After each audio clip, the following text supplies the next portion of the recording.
Well, if you're wondering why I don't look hungover, this is because I'm recording this last year. But Happy New Year to all of you that have woken up and decided to watch my channel. Thank you so much, and let's have a great 2016.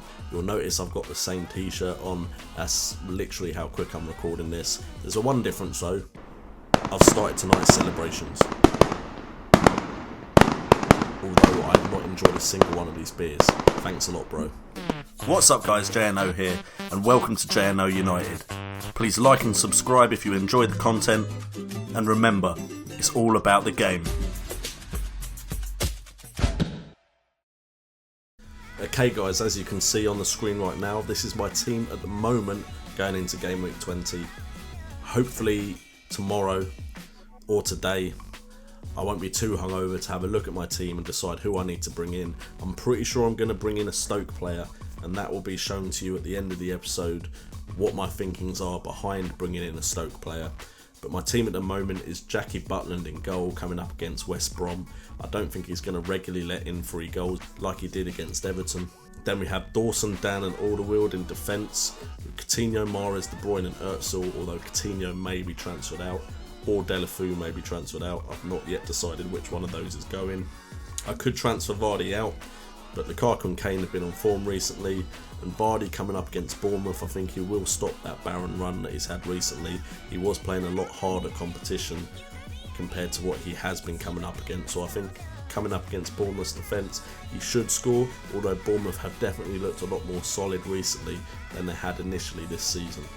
In the Certified Super League, I'm coming up against Chelsea Wolves. We're quite near the bottom of the table, but when I look at their team, I'm slightly worried that I may not pick up the 3 points. As you can see, he has Fabianski, who is part of a Swansea defence that have started to get a lot more reliable. He has Kasper Schmeichel. Leicester can pick up clean sheet points. Bournemouth is one of those games where potentially they'll get a clean sheet. He's got Dan, Moreno, 2 teams I think are pretty good defensively at the moment. Dawson and Alderweireld, 2 defenders I have. De Bruyne, Willian and Özil in midfield. De Bruyne and Özil, we all know, have that potential for a big game week, and Willian is the player that's looked the best at Chelsea this entire season. He has Ayew on the bench and Drinkwater. We all know how good Ayew was for me at the start of the season. He has Lukaku, Giroud and Ighalo. Ighalo and Lukaku are on form, and Giroud is always capable of scoring some goals. We have a look at the games.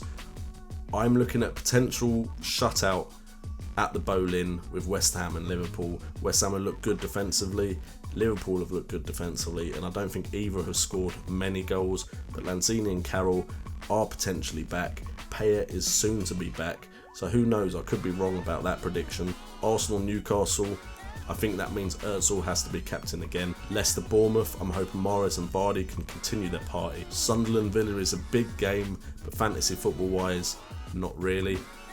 Stoke, West Brom at home have shipped in a few goals, so I'm a bit worried about having Dawson in my back four, and I'm a bit worried Stoke will score a few goals as well, and I think I may need a Stoke player in, which I've already said this episode.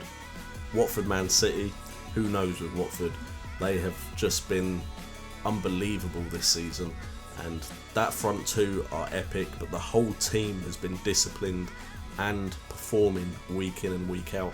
Palace, Chelsea have another chance to shine, to improve upon their poor season so far, but Crystal Palace have looked good defensively, and with the likes of Balassi have that potential to score goals. Then Everton, Spurs can be good defensively, and Everton haven't been, so Spurs could walk this, although I would expect quite a close goal scoring fixture. And on to the part of the episode where I'll try and give you some advice. My advice is you need a Stoke player right now. Now, I didn't jump on this too early purely because I didn't want to say this without some games to back this up with. Having watched them against Man United and against Man City and against Everton, Stoke's attack is looking dangerous. Those 3 players up front, Shaqiri, Bojan and Arnautovic, seem to have an understanding, and if they can stay fit and if Stoke keep playing the way they're playing, I think not having a Stoke player in your team could be dangerous. If we look at the last 4 game weeks, they have scored 7 goals, which is joint second in the league. They have 59 attempts, which is 4th in the league, and they have 6.4 minutes per chance on goal, which is also 4th in the league. So that is just behind some of the big boys. So I think you definitely need to consider getting some Stoke coverage. Now, you could go with Bojan, you could go with Shaqiri, but I personally am picking this man, Arnautovic. Now, Bojan is definitely a shout. He's got great underlying stats, and for me, he would be the second choice after Arnautovic. But I just think you have enough strikers in this league at the moment that are scoring goals that you don't need Bojan. He is a very cheap forward, so if you're trying to get money to get Aguero in, if you think Aguero is going to start scoring, then Bojan is definitely a choice. But I think potentially you don't need Bojan when you have the likes of Vardy, Ighalo, Lukaku, Kane.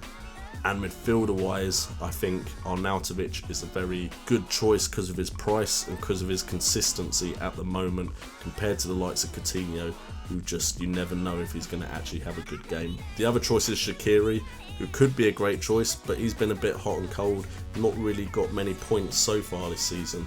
Had a great game against Everton, but let's wait and see if he can continue to have great games. And Arnautovic definitely seems like a more consistent threat, especially taking the underlying stats into consideration. They've been next to me on the screen, but let me read them out to you. He's had 2 goals in the last 4 game weeks, which is joint second amongst midfielders. He's had 19 penalty box touches, which is second in the league for midfielders. 12 total attempts on goal, which is 4th amongst midfielders. 6 attempts inside box, which is 5th amongst midfielders. 4 through ball attempts, which is joint second amongst midfielders. And a 42.9% goal involvement. Now, Bojan does beat him on goal involvement, but like I said, I think you have other options up front. Whereas I think in midfield, the amount of options that are regularly scoring is slimmer pickings for 5 midfielders compared to 3 strikers. So I definitely think Arnautovic can be one of those midfielders in your team. I will be bringing him in, I just haven't decided on who to swap him out for. Now, of course, you don't have to listen to me. This is only off of 4 game weeks, so I could be wrong about this and Stoke could go on a losing streak. But I've been right about Ighalo so far, and hopefully I'm starting to say his name right. Fantasy football is always about trying to predict what happens in the future, and I'm predicting that Arnautovic will keep scoring goals. But guys, thank you so much for tuning in. Let's have a great 2016 on this channel. Thank you guys so much for all of your support. Drop in the comments who you're captaining and who you think you might be transferring in. And the wild card is back. Let me know when you think you're going to use your wild card. I'm holding on to it for the moment because I think my team is still strong. I've been JNO. You've been awesome, and remember, it's all about the game.